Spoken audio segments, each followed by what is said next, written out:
Hey guys, अस्सलाम वालेकुम। काफ़ी दिनों से कुछ व्लॉग नहीं डाल पाया था, ऐसी छोटी मोटी मसरूफियत की वजह से। इसलिए आज सोचा आज मैं वॉक पर निकला हूँ, तो वॉकिंग के बारे में ही आपको बताऊँ। आपको वॉकिंग करना बहुत ज़रूरी है सेहत के लिए, और अच्छी सेहत के लिए आप अपने रोज़ाना की ज़िंदगी में वॉकिंग को शामिल कर लीजिए। वॉकिंग को अपने ज़िंदगी का हिस्सा बना लीजिए। सुबह में या शाम में, खाना खाने से पहले हो या खाना खाने के बाद हो। सुबह अर्ली मॉर्निंग अगर जाएं आप तो बहुत अच्छी बात है। और अगर शुगर वगैरह को आपको है तो खाने के बाद रात में वॉकिंग करना बहुत अच्छा है सेहत के लिए। खाने के फ़ौरन बाद नहीं, खाने के कुछ 2-2.5 घंटा बाद वॉक करना सेहत के लिए बहुत अच्छा है।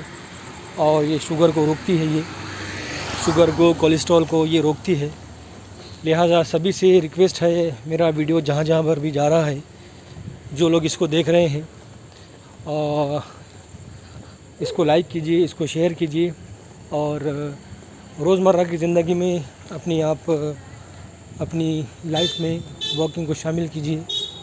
ये बहुत अच्छी सेहत का राज है वॉकिंग करना। आप सुबह फजर के बाद ज़्यादा बेटर है अगर आप वॉक करते हैं तो। फजर के बाद सुबह अर्ली मॉर्निंग अगर वॉक करते हैं तो ये बहुत ज़्यादा अच्छा है। ये डेली रूटीन में कम से कम 40 मिनट वॉक बहुत ज़रूरी है। और तेज़ तेज़ कदम बढ़ाना चाहिए, हाथ को ज़ोर ज़ोर से आगे पीछे करके, और आपने हाँफना शुरू कर देना चाहिए ताकि पसीना निकले और आपका कोलेस्ट्रॉल भी निकलता है, उससे शुगर भी काफ़ी कंट्रोल रहती है। तेज़ी से आपने चलना चाहिए, करीब 40 मिनट से 1 घंटे के बीच। ये अच्छी सेहत का राज है और मामूल के मुताबिक ये होना चाहिए। डेली सुबह कीजिए या आप शाम में कीजिए, आप फ़र्क महसूस देखेंगे थोड़े दिन के बाद जब आप वॉकिंग कंटिन्यू शुरू करते हैं। ये अच्छी सेहत के लिए बहुत ज़रूरी है। ये मैं आपको एक बात बताता चलूँ कि हमारे जो फादर ऑफ नेशन थे मोहनदास करमचंद गांधी जी, उनका रोज़ाना का ये मामूल था, सुबह 4 बजे उठकर वो वॉकिंग किया करते थे। गर्मी हो, सर्दी हो, बारिश हो, हर मौसम में उनका ये मामूल था कि रोज़ाना वो सुबह 4-5 बजे उठकर वॉकिंग किया करते थे। इसलिए ये पता चलता है कि सेहत के लिए वॉकिंग करना बहुत ज़रूरी है। और आप देखिए, हर बड़े आदमी को जो ज़िंदगी में अपनी लाइफ में जिन्होंने कुछ कर गुज़रा है, उनका ये सुबह का उठना और सुबह की वॉकिंग करना। वॉकिंग करने के ये फ़ायदे भी हैं कि आप अपने आप को बहुत हल्का महसूस करने लगेंगे जब आप कंटिन्यू इसके आदी हो जाएंगे। और किसी दिन अगर आप नहीं जा पाए तो आपको लगेगा कि आज मैंने वॉक को जाना चाहिए। और इसलिए भी ज़रूरी है कि अगर कभी ऐसा मौका आ जाए, आपको कहीं पैदल चलना हो, सीढ़ी चढ़ना हो या ऊंची जगह पर चढ़ना हो, तो आप थक जाएंगे थोड़ा सा चलकर। लेकिन अगर ये मामूल रहेगा आपकी लाइफ का वॉकिंग करने का, तो आपको बिल्कुल उसका एहसास नहीं होगा कि आप कितनी देर आपने पैदल चला है। ये मैं एक थोड़ी अंधेरी जगह से गुज़र रहा हूँ, तो शायद आपको कुछ नज़र नहीं आ रहा होगा। तो मैं ये कह रहा था आपसे कि अगर आप कंटिन्यू वॉक करते रहेंगे, तो जब कभी ऐसा मौका आया कि आपको वॉक करना हो, पैदल चलना हो, तो आप महसूस करेंगे कि आपको ज़्यादा थकावट इससे नहीं हो रही है। तो मैं ये कह रहा था आपसे कि अगर आप कंटिन्यू वॉक करते रहेंगे तो आपको बहुत हल्का फील होगा, हल्का महसूस होगा। मेरा ये बिल्कुल मामूल है, अगर मैं सुबह नहीं जा पाया वॉक को तो मैं शाम में जाता हूँ। अगर मैं शाम में नहीं गया तो मैं सुबह जाता हूँ वॉक के लिए। इसलिए मैं थोड़ा सा फिट रहना चाहता हूँ, और मैं हूँ अल्हम्दुलिल्लाह। तो मैं काफ़ी सालों से मैं वॉक कर रहा हूँ। बीच में कभी गैप भी आ जाता है, कभी छूट जाती है, तो मैं फिर उसको कंटिन्यू कर लेता हूँ। तो आप इसको बिला नागा अगर कहते रहेंगे तो आपको बड़ी इसमें अच्छा महसूस होगा और आपको अच्छा फ़ील होगा। ख़ास तौर से ये है कि आप फ़िट रहेंगे और आपको भारीपन नहीं आएगा, हल्कापन महसूस करेंगे आप। और इससे पसीना आपका निकलता है, और पसीने में जो भी आपके बॉडी के अंदर जो गंदगी है वो पसीने के ज़रिए बाहर निकल जाती है। और आपको प्यास भी अच्छी लगेगी, पानी ज़्यादा पिया जाएगा तो पानी पीने से भी सेहत अच्छी रहती है। पानी पीने से ज़्यादा जिल्द साफ़ रहती है, रंग साफ़ होता है आपका।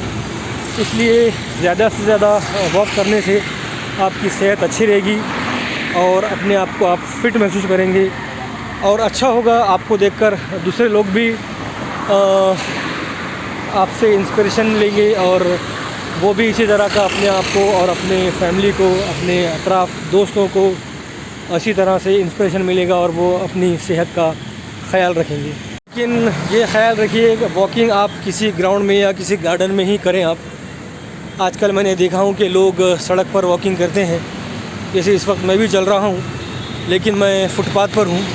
तो होता ये है कि अक्सर एक्सीडेंट हुए हैं सड़क पर वॉकिंग करने से। तो बराए मेहरबानी सड़क पर बिल्कुल वॉकिंग मत कीजिए, चाहे कितनी भी सुनसान सड़क हो, क्योंकि पीछे से आने वाला या सामने से आने वाला नहीं है आपको देखेगा। और अक्सर ऐसा 2-3 एक्सीडेंट मैंने खुद देखा हूँ। इसलिए बिल्कुल फुटपाथ पर जहाँ पर मोटर बाइक नहीं चढ़ती है वहाँ वॉकिंग कीजिए, या बेहतर होगा किसी ग्राउंड पर आपके घर के करीब या कोई गार्डन हो वहाँ पर आप वॉकिंग कीजिए। इससे अच्छा रहेगा, आपको सेफ्टी रहेगी। आपको एक और अच्छा राज है वॉकिंग करने को, आपको भूख ज़्यादा खुल जाती है, आप अच्छे से खाना खा सकेंगे, फिट रहेंगे। भूख लगने से आपकी भूख खुल जाएगी तो आपको अच्छा महसूस होगा, आप अच्छी तरीके से अपनी लाइफ को एंजॉय कर सकेंगे। वरना आजकल अक्सर देखा गया है कि इस टेंशन भरी लाइफ में, भाग दौड़ की लाइफ में लोगों से अक्सर शिकायत रहती है कि भाई भूख नहीं लगती है, बराबर खाना नहीं खाया जा रहा, हमने तो थोड़ा ही खाया है। इसलिए आप जितनी एक्सरसाइज करेंगे, जितनी वॉकिंग करेंगे, आपकी भूख खुलेगी, आपको भूख का एहसास होगा और आप अच्छे से अच्छा खाना खाएंगे।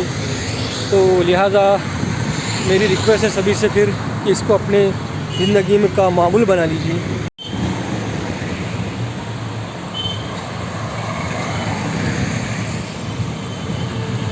ये देखिए बड़ी बड़ी मोटरें, बड़ी बड़ी बाइक ये सड़क पर सन्नाटेदार भाग रही हैं। इसलिए बेहतर होगा आप बिल्कुल रोड पर वॉकिंग ना करें और रोड से दूर रहें बिल्कुल, क्योंकि गाड़ियाँ, मोटर बाइक बहुत तेज़ी से, तेज़ रफ्तार से चलती हैं। तो मैं जैसे इस वक्त फुटपाथ पर चल रहा हूँ। फुटपाथ पर चलने से ये फ़ायदा होता है कि हमको सब तरफ देखने का फ़ायदा मिल जाता, सब तरफ देखते हैं। इसलिए ज़्यादा बेहतर होगा कि आप फुटपाथ पर ही चलें। उससे बेटर है आप ग्राउंड में या किसी गार्डन में इसको अपने मामूल बना लें। शुरू में आपको थोड़ी सी तकलीफ़ होगी, आपको 2-4 दिन के बाद आपके हाथ पैर थोड़ा तकलीफ़ होंगी, हाथ पैरों में दर्द होगा, लेकिन ये मुश्किल से 1 हफ़्ते का ये प्रोसेस रहेगा। 1 हफ़्ते के बाद आप बिल्कुल इसके आदी हो जाएंगे और आपको फिर अच्छा महसूस होगा वॉकिंग करने में। वरना फिर अक्सर लोग ऐसा देखा गया कि 15 दिन, 1 महीना, 1.5 महीना करते हैं फिर छोड़ देते हैं। अरे अब तो छूट गया, अब हम शुरू करेंगे थोड़े दिन के बाद, लेकिन वो थोड़े दिन कभी नहीं आते। इसलिए जब भी कभी आपको गैप हो गया, कहीं आप बाहर चले गए या कुछ फंक्शन में हो, बिज़ी हो, तो आपकी 2-4 दिन, 8 दिन वॉकिंग छूट गई है।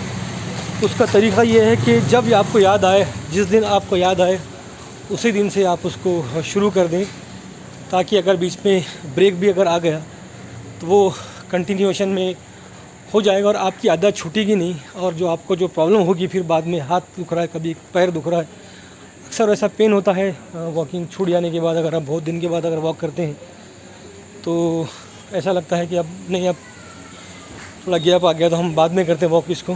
तो उसका तरीक़ा ये है कि जब आपको याद आए, जब आपको लगे कि अब वॉक शुरू कर देनी चाहिए तो वॉकिंग शुरू कर दे, ताकि इसमें आपको आगे आसानी हो।